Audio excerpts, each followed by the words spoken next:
Lahat mga kababayan ko, ako po ay isang Batanggenyo rin po na taga-Tanawan.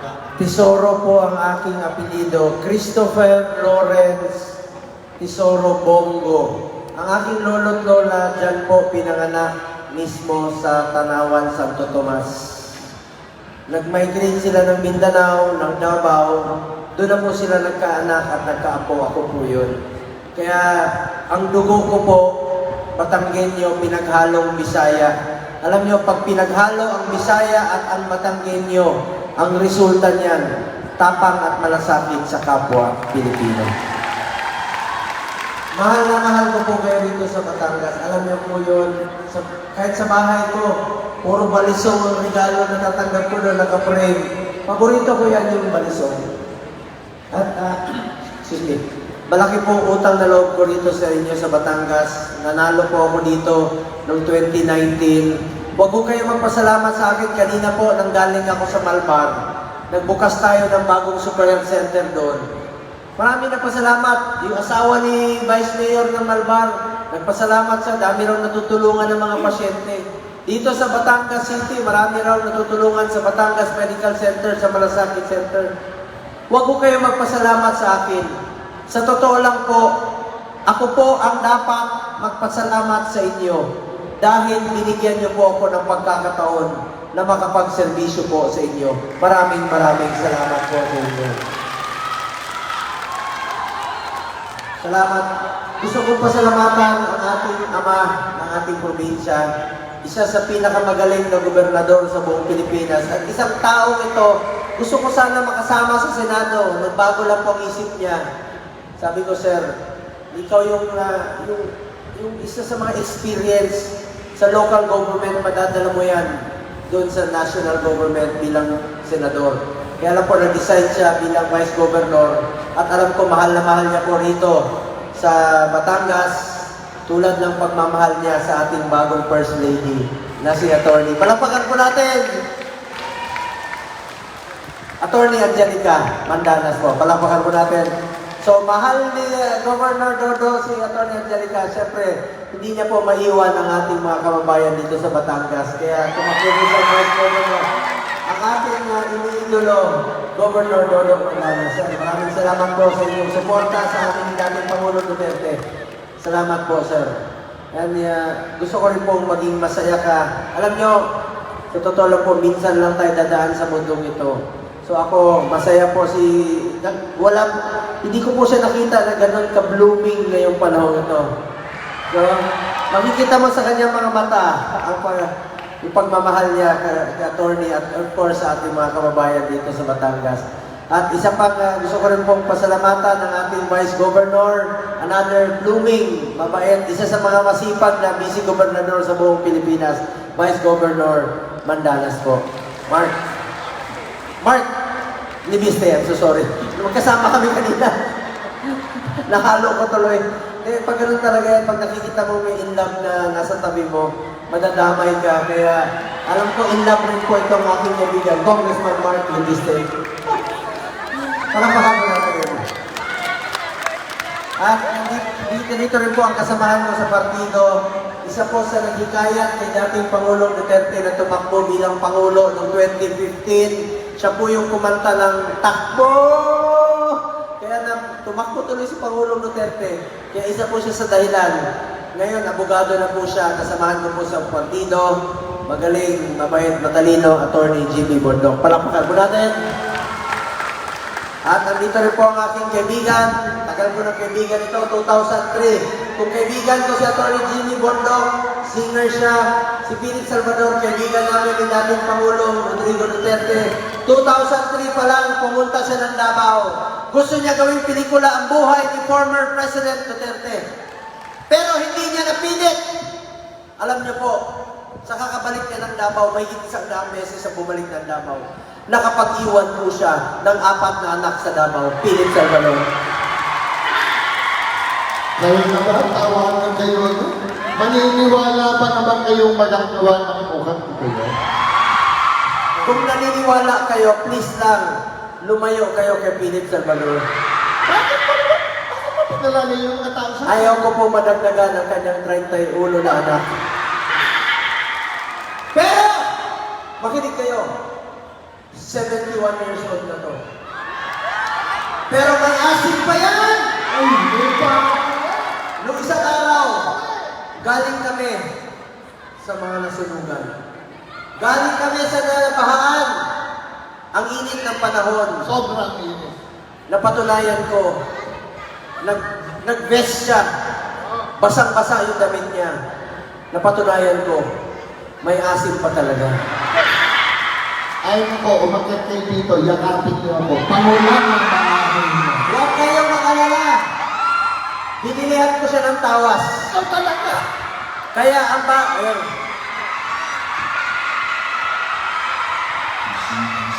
Mabango raw. Huwag kayo mag-alala. Binilihan ko siya ng tawas. Kaya ang bagong pangalan niya, Mr. Epektibo, ang tawa sa kanyang kilikili. Ikaw talaga. Epektibo po siya sa lahat ng panahon, mga kababayan ko. Mabait po yan. Palakpakan naman natin, Mr. Epektibo. Philip Salvador. Siya ho nagbansag sa akin yan, Mr. Epektibo. Kaya huwag niyo hong kalilimutan. Pero, ang bansag naman sa kanya ng mga Pilipino, Mr. Malasakit. Ang inyong kababayan, si Mr. Malasakit, at ang tanging vision niya ay ang mag-service.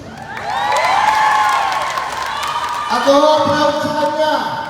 Siya po ang kauna-unahang senador na naglapit ng gobyerno sa mga pinakamahihirap na mahirap para hindi na po mahirapan pang umabot sa gobyerno ang mga mahihirap. Iyan po si Senador Bongo. Batangas, tandaan ito. Kahit sa sulong kayo ng Pilipinas, bagyuhin kayo, bahain kayo, lindolin kayo, masunugan kayo, hindi nyo na kailangan humiyaw pa ng saklolo sa Senado. Si Senador Bongo po mismo ang tatawag kay Governor Mandanas, kay Vice Governor Libiste, upang alamin kung ano ang pwede niyang maitulong dito sa inyong lugar. Yan, si Mr. Malasakit. Bisyo magserbisyo, kagabayan nyo, Senator! Senator! Isang tanong lang ako, mahal nyo ba si Senador Bongo? Pagkabayan! Mahal nyo ba si Governor Mandanas? Pagkabayan! Paano naman ako? Paano naman si Jimmy? Kaya dito, pwede bang mahalin nyo kaming tatlo? Pwede ho ba yan? Lagi ho natin unahin sa ating kalagitnaan ng ating Panginoon Diyos. Hindi po tayo magkakamali sa ating patutunguhan at magiging desisyon sa buhay. Ako po si Philip Salvador. Hindi po ako abogado, hindi ako doktor, hindi ako engineer, ako po isa lamang artista. Isang artistang magiging epektibong maglingkod at magserbisyo sa masang Pilipino. Maraming salamat po. Mahal kayo ni Philip Salvador, sa totoo lang, papunta kami rito kanina, may kausap siya sa telepono, iba-ibang tao. Ang tawag niya, hello, mahal.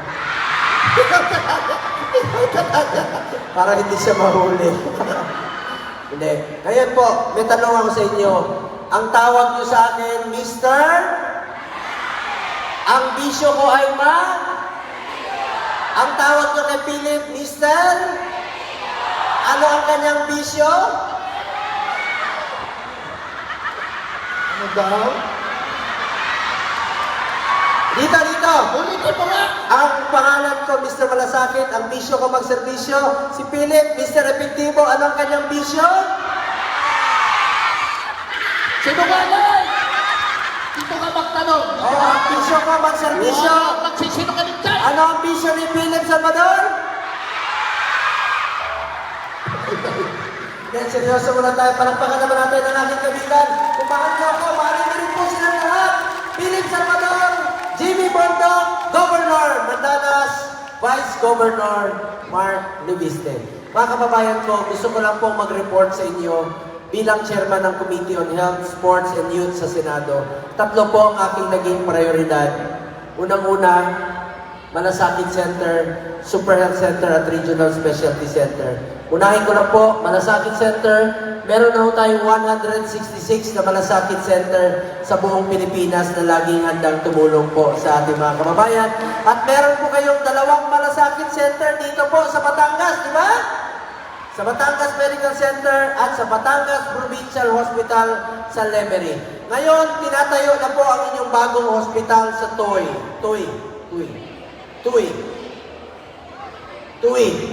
Sa pakikipagtulungan kay Governor Mandanas, pag natapos po yun, magtulungan kami, ilalagay na po ang Malasakit Center doon sa inyong bagong provincial hospital. Kung meron kayong pasyente kailangan ng tulong sa Manila, sa Heart Center, sa Kidney Center, tutulungan ko kayo doon, pati pamasahe ng inyong pasyente hanggang makauwi dito sa abot ng aking makakaya. Pangalawang naging prioridad ko po, Super Health Center. Ngayon po, nagbukas tayo ng bagong Super Health Center sa Malbar kasama si Vice Governor Levistin. Kasama po si Mayor Cristeta Reyes, Tita Reyes. Ang ganda po ng Super Health Center doon. Pwede na po dyan mga anak, pwede na po dyan yung mga dental laboratory, konsulta, primary care ng Universal Healthcare. Ang mga buntis, pwede mga anak dyan. Yung hindi pa buntis, may panahon pa kayong magpabuntis. Totoo naman di ba? Tingnan niyo po ang Super Health Center dito sa Batangas. 17 ang Super Health Center na itatayo sa Batangas, kasama na po ang Tingloy. Alam niyo ang Tingloy nasa island, di ba? Ang mga buntis doon, sabi ni Mayor Alvarez, nanganganak sa tricycle o sa bangka sa sobrang layo ng ospital. Ngayon, pwede na sila manganak doon. Ayun po, may pharmacy Kasama ko si Mayor Alvarez. May pharmacy sila. Island mismo sir, pinuntahan ko yan, nagbukas kami.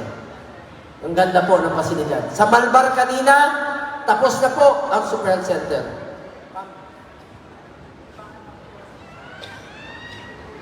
Ibaan na Super Health Center. Malbar na Super Health Center. Pwede na po dyan yung mga minor cases. Tingnan niyo po, sa Lake Cebu, ang Super Health Center nila nasa bundok. Paki-move forward lang. Yan po, si Kapitan, si Mayor, tuwang-tuwa, sabi nila, Sir, pangalanan namin sa iyo itong bata dahil dumating ka bago pa ng anak. Yan o, Tibuli Tribe. Pagtingin ko sa bata, babae, sabi ko, paano mo pangalanan sa akin, nilalaki ako. Sabi nila, Sir, pangalanan namin ito ng Bongga. Ang sarap ng pakiramdam na ilapit natin ang serbisyo ng gobyerno sa ating mga kababayan. Magkakaroon po ng mahigit 600 na Super Health Center sa buong Pilipinas po. Sa tulong ng mga kasamahan natin sa Kongreso, proyekto po yun ng DOH. Ito, pangatlo, Regional Specialty Center. Priority ni President Marcos, di ba ang Heart Center nasa Quezon City? Di ba ang Kidney Center nasa Quezon City?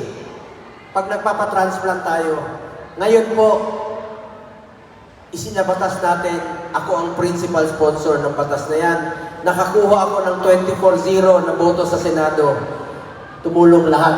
Maglalagay na po ng mga heart center, lung center, cancer center sa mga selected DOH hospital sa loob ng 5 taon. Halimbawa, dito sa Batangas, meron kayong mental care, geriatric care, neonatal. Pagdating ng panahon, lalagyan na ng cancer care dito at heart cardiovascular care sa Batangas Medical Center. Para hindi nyo na kailangan magbiyahe pa ng Maynila, isinabatas po natin yan, mga kababayan. Chairman din po ako ng Committee on Sports. Ayaw ko pong masayang ang inumpisahan ni dating Pangulong Duterte na labanan ng illegal na droga at ang kriminalidad. Get into sports, stay away from drugs to keep us healthy and fit. Isa po ako sa author at co-sponsor ng National Academy of Sports sa New Clark City, kung saan po pwede na mag-aral at the same time mag-training ang student athlete. Yan po yung pasilidad, sayang naman po hindi magamit. National Academy of Sports. Mga kababayan ko, bilang chairman ng Committee on Sports 2019, nagka-first ever gold tayo sa Tokyo Olympics. 2024, dalawang gold tayo sa Paris Olympics. Sinuportahan ko po ang ating mga atleta bilang inyong chairman po ng Committee on Sports. At isang paraan po yan na labanan natin ang illegal na droga.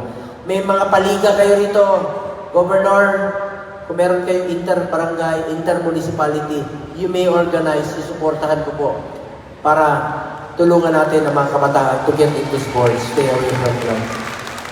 Chairman din po ako ng committee. Sila Carlos Yulo, bago pa sila umalis, tinulungan natin. Nakakatuwa, sarap ng pakiramdam po. Ngayon, chairman din po ako ng committee on youth. Sa mga kabataan, kayo po ang kinabukasan ng bayang ito. Mag-aral kayo ng mabuti. Malay nyo, maging senador din kayo. Isa lang po ang paalala ko, mahalin po natin ang ating kapwa Pilipino. Hindi tayo magkakamali dyan. Tulungan natin ang mga mahirap. Ngayon, tawagin niyo na po akong Kuya Bongo ninyo. Isa po akong Batanggenyo. Ako po ang nagpapasalamat sa tiwalang binigay niyo po sa akin. Proud po ako na maging Batanggenyo. Alam niyo ba, sabi ko ba, ako po ang nag-iisa ngayon na Batanggenyo sa Senado. Ako po nag-iisa. Kasi dati si Secretary, si Senator Ralph Recto. Ako po ngayon nag-iisang Batanggenyo sa Senado. Salamat po sa inyong tiwala. Bisaya, Batanggenyo. Meron lang po ako mga t-shirt na dala sa inyo at meron po ako ipaparaffle din po sa inyo ngayong araw na ito. Gusto niyo magparaffle? May raffle tayo?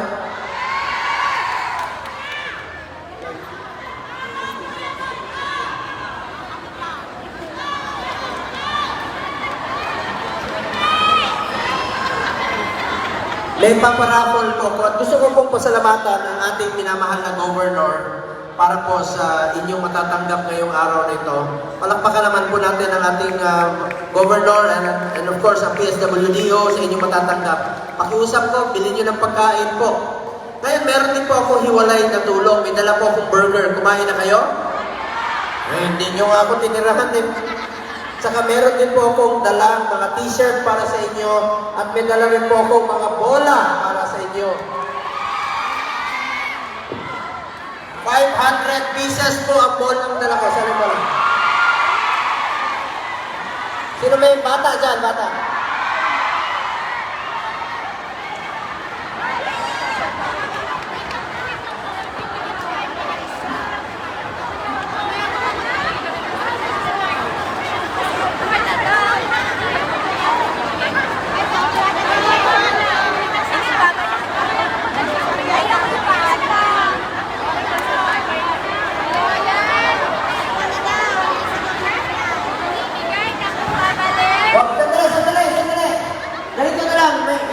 Mamaya, iikot namin.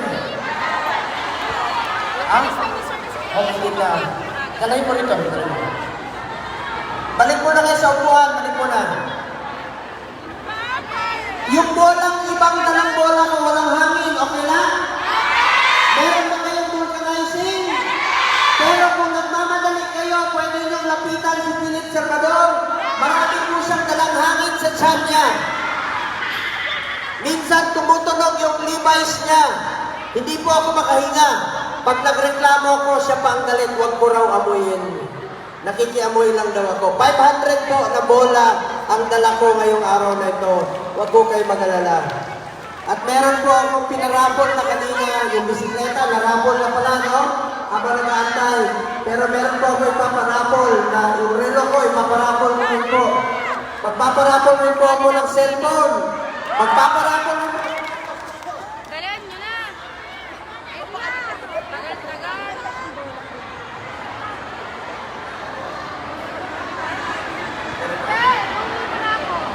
Nagparapol na ng 5 sapatos kanina. Sige, paparapol pa ako ng another 5 na sapatos.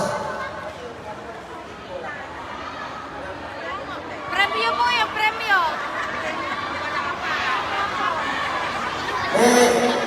Ayun na, cellphone, 2, sapatos, another 5 na ipaparapol. Yung relo ko, ipaparapol ko rin po sa inyo ngayong araw nito. So maraming salamat po sa inyo lahat, mga kababayan ko.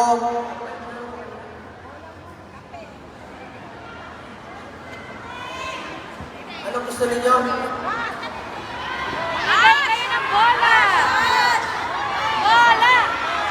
Ang gusto Di namin kanina, cash! meron mo, saan yung nagtitinda kanina dito? Halika, halika.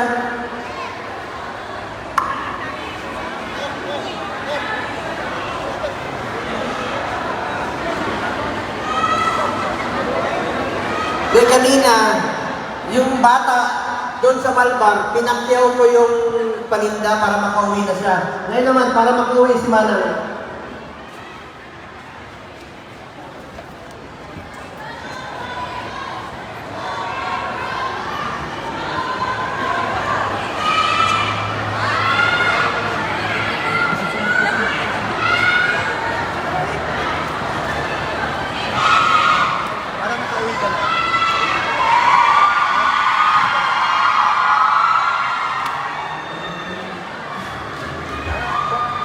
At malasakit may nalapitan ka ang oras na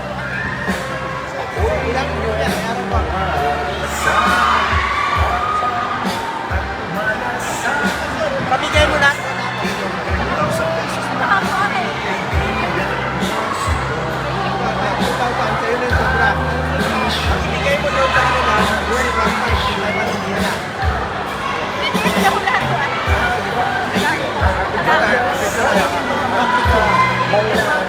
Forward mo tayo.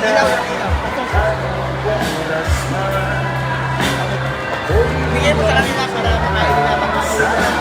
T-shirt mo na. Binilin ko na yung sa akin ni Manang para makauwi na siya. Itibis, pamimigay ko po sa inyo yung mga pinamili ko. Alam niyo, paborito ko itong saging. Ito, sarap oh. Ito namang chicharon. Paborito ko rin itong chicharon dito. Puro hangin.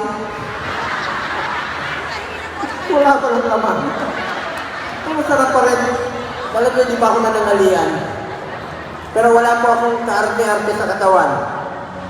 Kung anong kinakain niyo, ganun din po ang kinakain ko. Anong sinasakyan niyo, ganun din po ang aking sinasakyan. Maraming salamat po sa inyong tiwala. Tawagin niyo lang po akong Kuya Bongo ninyo. Pag magkita tayo sa Manila, sa Senado, tawagin niyo akong Kuya Bongo. Hindi niyo naman ako malilimutan. Pumunta kayo ng Manila, traffic. Maalala niyo ang pangalan ko. Ano yung traffic light? Ano yung green? Pag gutom na kayo, bibili kayo ng manok. Foxco! Anong pangalan ng dating Pangulo? Rodrigo! Anong paborito namin ulam? Bong! Anong paborito namin araw? Walang trabaho? Ling! Anong tawag sa mahilig sa alak? Laseng! Hoy, mga laseng ko, huwag kayo magmaneho. Delikado yan. Pag may nangyari sa inyo, ako maalala nyo pag kayo ay na... O Bongo. Sinong laseng ko rito?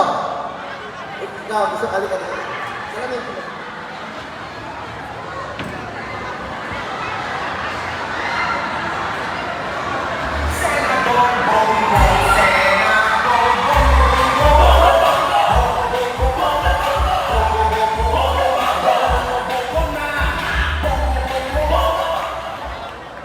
Hoy, mga lasenggo, huwag kayo magmaneho. Pag nakainom, delikado yan, di ba? Pero meron pa akong isang tanong sa inyo. Pag mainit ang panahon, uminom tayo ng sago. Isa pa! Anong paboritong hotel ng Philip Salvador?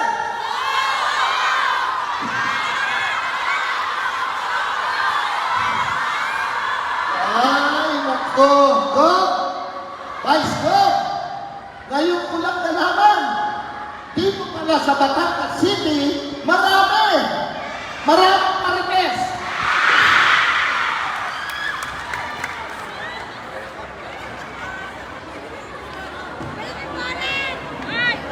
Bigay nyo na pong bola! Yun.